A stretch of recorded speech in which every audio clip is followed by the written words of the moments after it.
তিনটে নিয়ে নিয়েছি। একটা মশার ধূপ বানাবো। আর এই দেখো এখানে হচ্ছে কর্পূর, একটু কর্পূর নিয়ে নিলাম। এই দেখো একটু কর্পূর নিয়ে নিলাম। এই দেখো একটু ধুনো নিয়ে নিলাম। এই দেখো একটু নিম পাতা নিয়ে নিলাম।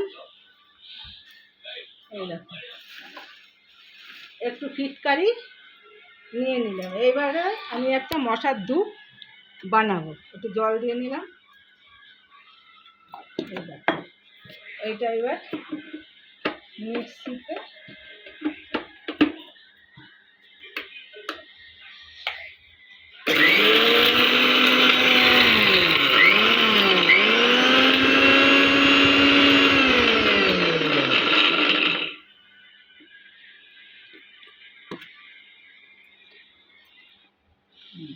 আরেকটু পিষতে হবে।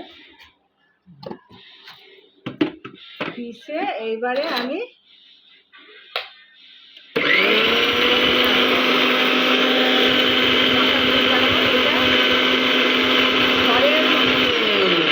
বানিয়ে ধূপ বানালে এতে মশা অনেক উপকারও হয়। আর এখনকার দিনের কয়েল, গুড নাইট এগুলো তো ভালো না, যার জন্য আমি করে নিলাম। এবারে আমি করে নেব।